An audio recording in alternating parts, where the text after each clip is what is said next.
What was Dublin like in the early 20th century? A second city of the British Empire, Dublin was also the first city of nationalist Ireland, and within its boundaries, the divisions of class and culture were extraordinary.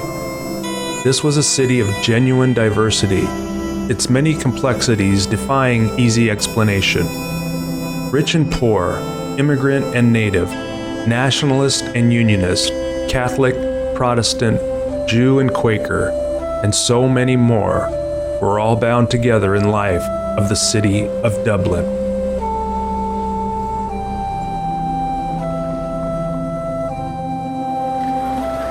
As the center for British rule in Ireland for 8 centuries, Dublin was the focal point of the substance and symbols of British culture.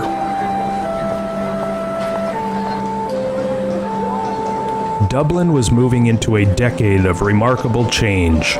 Little would remain untouched. First, the 1913 lockout redefined the nature of commerce and class relations in the city. Then, in 1914, with the start of World War I, the citizens of Ireland saw many 1,000 Dubliners fighting in the trenches of Gallipoli, Flanders, and the Somme. Many never came home.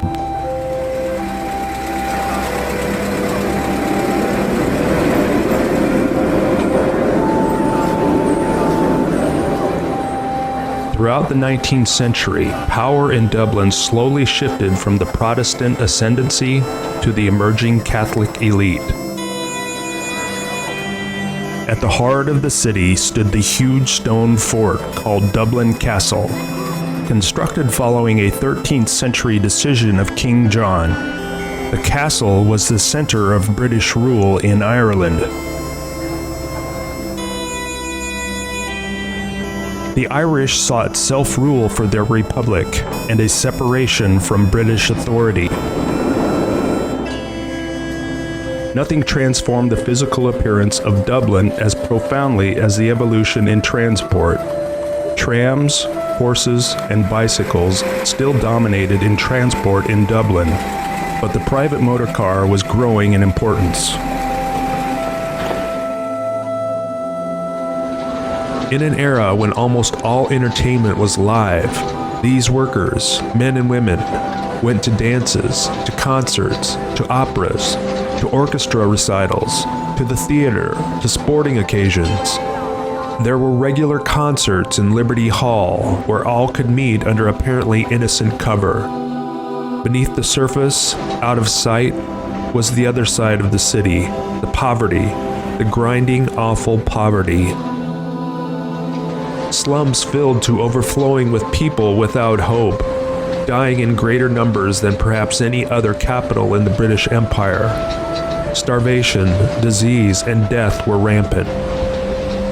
These misfortunates could not enjoy the theater, the opera, the concert. Their only pleasure perhaps, a cigarette or a drink on Sunday. The sounds of war were far away, but they were beginning to echo here as those who wished for change sensed an opportunity. But Ireland was pregnant with anticipation. Soon she would be delivered of her child, and a terrible beauty would be born.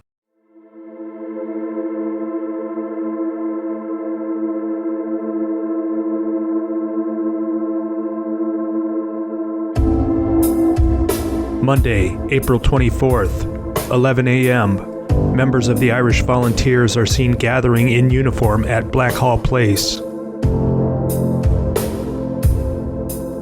11:15 a.m., large numbers of volunteers begin gathering at Liberty Hall. They are joined by members of the Irish Citizens' Army. Volunteer activity is also observed around St. Stephen's Green. 11:45 a.m., members of the Irish Citizens' Army take control of St. Stephen's Green, and volunteers have entered the South Dublin Union. Nearby, volunteers also take control of the forecourts. Noon, Monday, April 24th, a British ammunition convoy is ambushed near the forecourts. 12:30 p.m., the British response begins. Colonel Cowan orders 6 reserve cavalry to send a patrol to Sackville Street, and for the 3 battalions of the Dublin garrison to send men to defend Dublin Castle. He also contacts the Curragh by phone and asks that the mobile columns of the 3rd Reserve Cavalry are sent to Dublin. Tuesday, April 25th, 8:30 a.m. Under heavy fire, the Citizens' Army forces at St. Stephen's Green make the decision to abandon their exposed positions in the Green and take up new positions in the Royal College of Surgeons.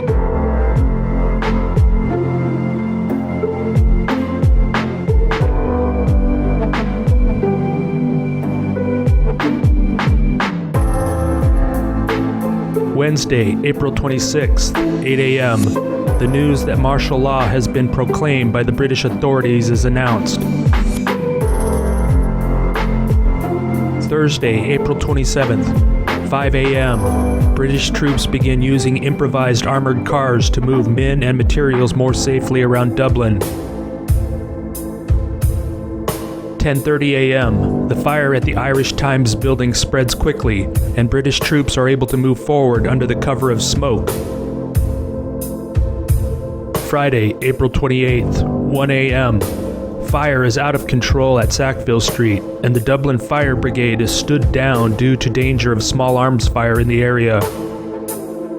Saturday, April 29, 6:30 a.m. Heavy fighting on North King Street as the British try and take the remaining buildings. Some rebel positions have been abandoned, but more soldiers are killed and wounded when they attempt to take Riley's Fort.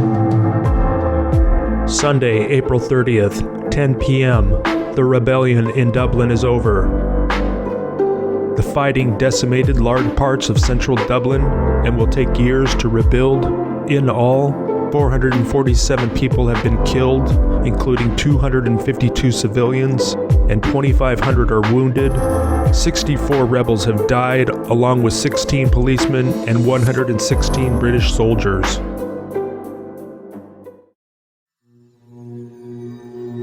Thank you for that field coverage and war report.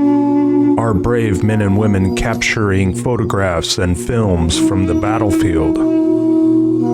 I would like to take this time to pay honor and tribute to the men and women who may have lost their lives in this event. They fought valiantly for their rights and way of life. Let's take a closer look at the damage and destruction. These buildings are completely destroyed. Many are simply gone. A shell of what they once were.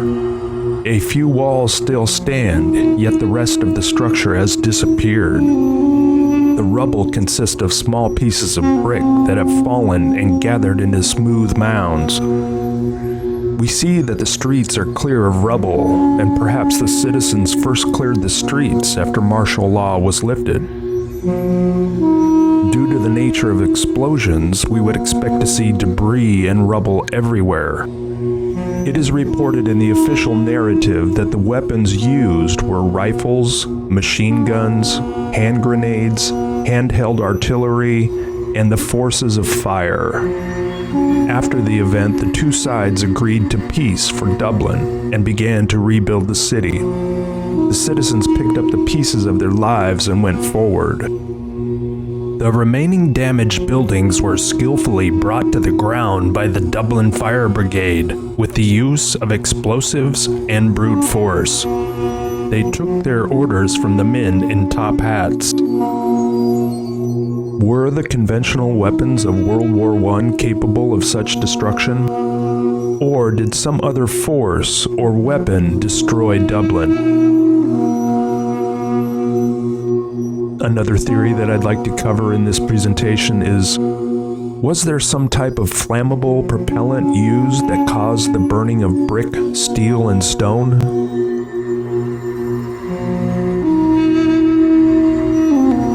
In the previous section of the War Reporter, we heard an account of buildings engulfed in flames with heavy smoke. Having the fire brigade at this event is something that we're going to take a closer look at. It's in regards to what happened in Dublin and what happened to other cities all across the face of the earth. On one hand, it does make sense for the safety of the fire brigade members not to fight a fire that's in the middle of an active war zone. However, I theorize that fire brigades could have played a larger role at these types of events.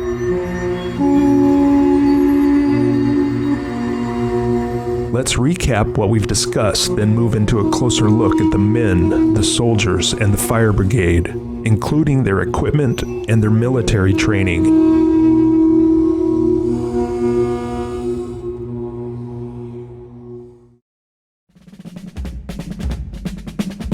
According to the official narrative, in 1916, Dublin, Ireland experienced a week-long battle inside the city between the Irish and the British.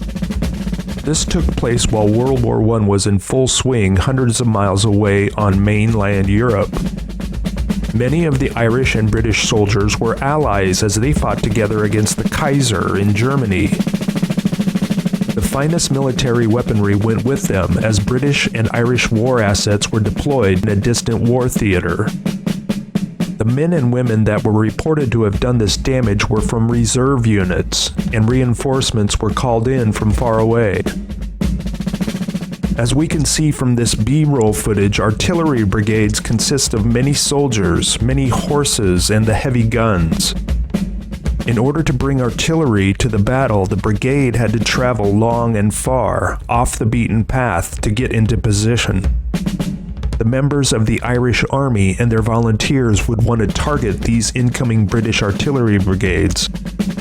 Irish snipers could wreak havoc on the British forces. In 1916, artillery was reported to be the biggest guns around.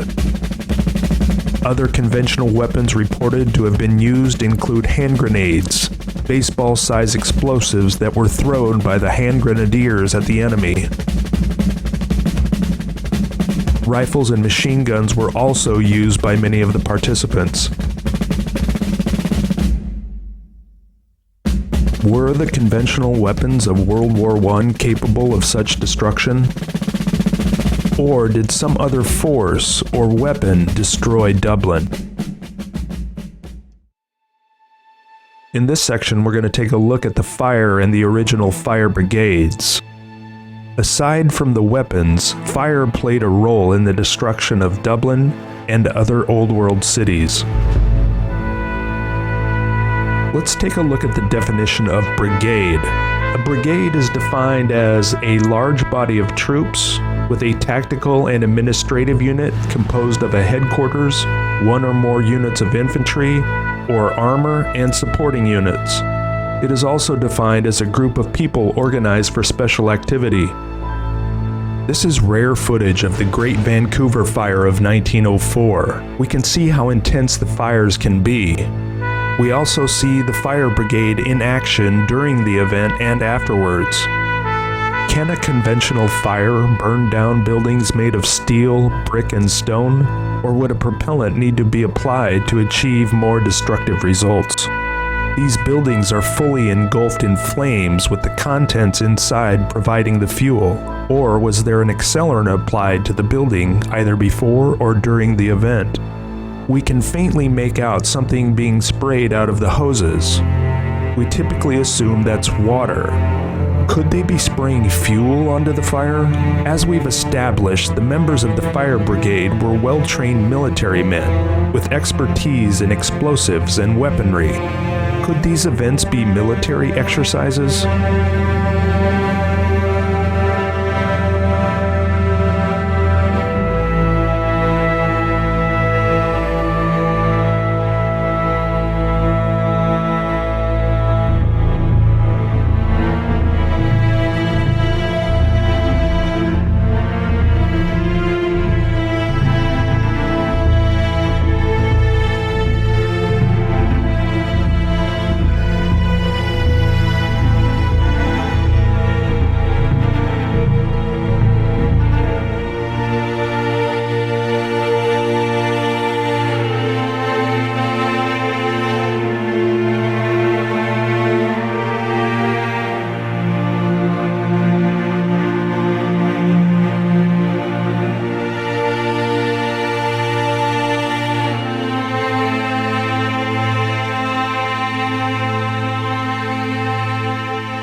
We've looked into the role of the fire brigade at these types of events. In this section, we'll consider other weapons taken from the historical record.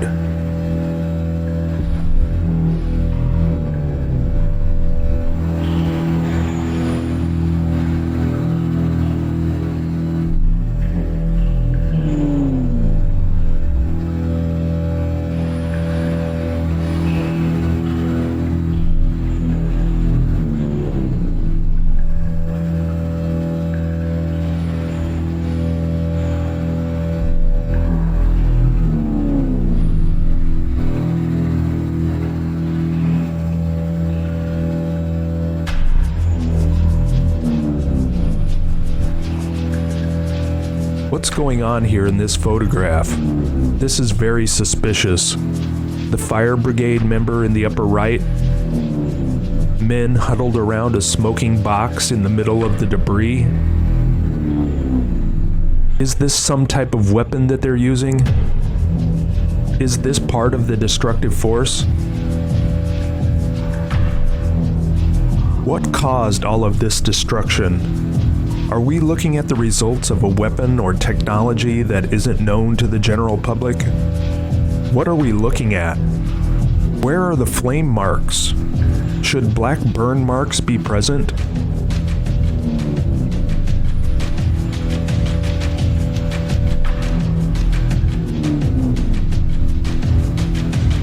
Throughout history, we see many similar events. Numerous old world cities have been destroyed by fire, war, or other forces. This appears to be a repeating script with similar actors and similar equipment.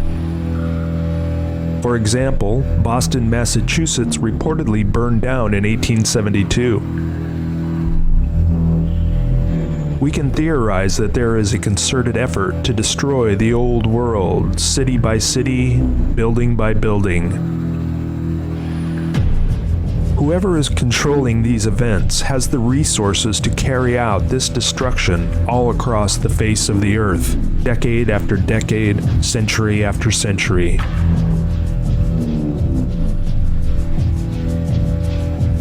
By using the cover story of war, or fire, or natural events, the control mechanism that's in place is systematically causing the destruction of the old world ways and the old world architecture.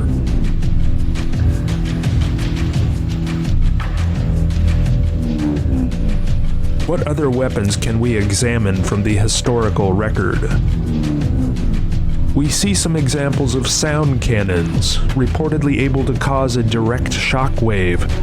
It is reported that farmers have used this technology to shoot a shock wave into approaching storm clouds, which dissipates the likelihood of hail. Here's a photograph of reported aerial listening equipment capable of detecting incoming aircraft.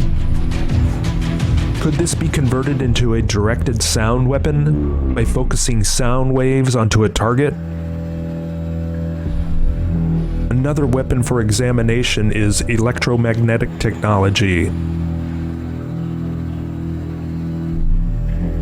Electromagnetic technology is available for view in the historical record. Coil cannons which propel a projectile with the use of magnets and an electrical charge. Apparently, you can assemble these cannons in all shapes and sizes. Reportedly, this farmer here assembled one in his barn.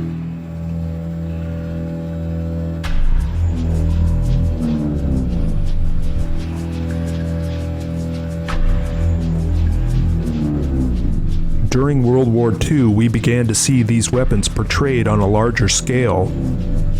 In the article, we read that miniature earthquakes can be produced from the magnetic field around this weapon.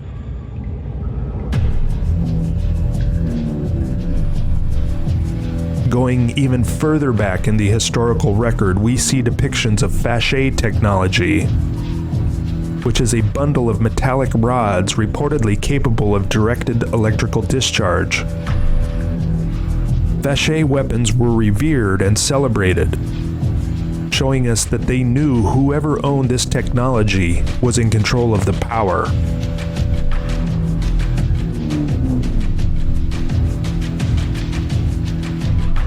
The next weapon technology that we're going to take a look at is Archimedes' death ray.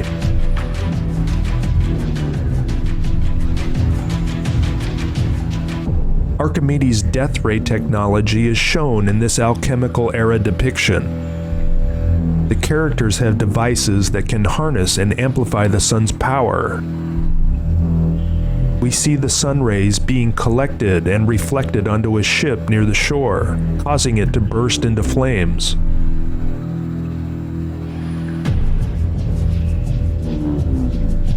Back in the day, one way to protect your castle from enemy ships was to put a giant reflector on the roof to gather the sun rays and redirect them onto the attacking ships.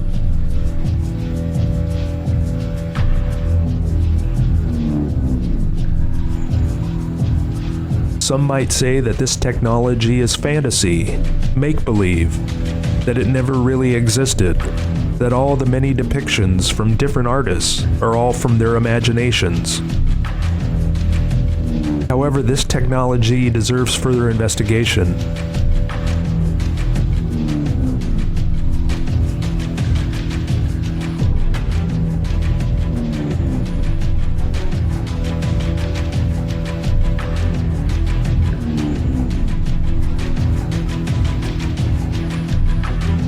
To recap on the Archimedes death ray technology, it appears to have been a common weapon depicted in the old world.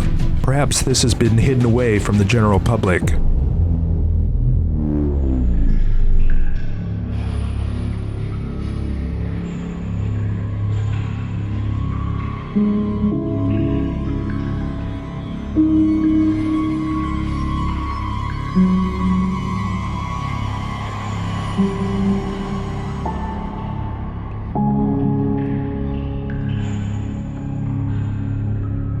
Now we move on to Greek fire. In this one I'm going to connect back with the fire brigade, especially the similarity in equipment and materials.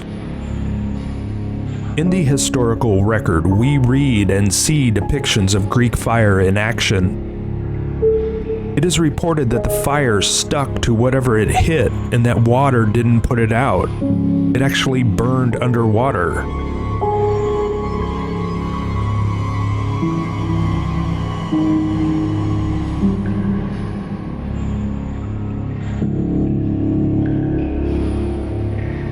I'd like to reiterate that I'm simply theorizing here. I can't prove any of this. I'm just reviewing the historical record and asking why so many old world cities have been destroyed, and I'm trying to find the answers to those questions.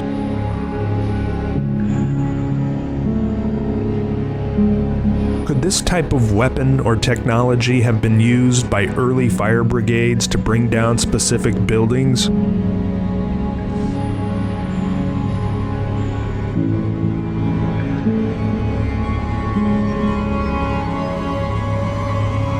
In this depiction, is this person starting the building on fire, or are they putting out the fire? Hard to say.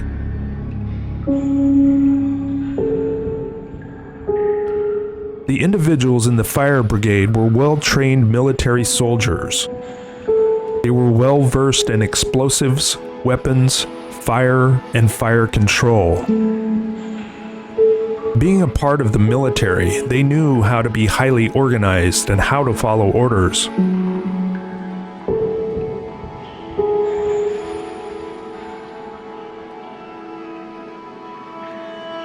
In this final depiction, we see how advanced they were in the old world.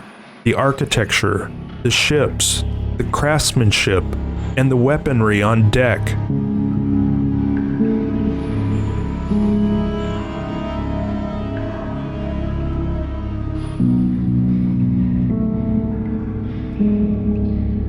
These tanks appear to be metallic. They remind me of the apparatuses of the old fire brigades. Look at the similarity. Could there be something other than just water inside those tanks? If there is a connection between the fire brigade and the destruction of the old world, I can only hope they evacuated all individuals before they brought the buildings down. If these were good men, they certainly spared the lives of the inhabitants that lived and worked in these structures. Were these men simply taking orders from their evil supervisors?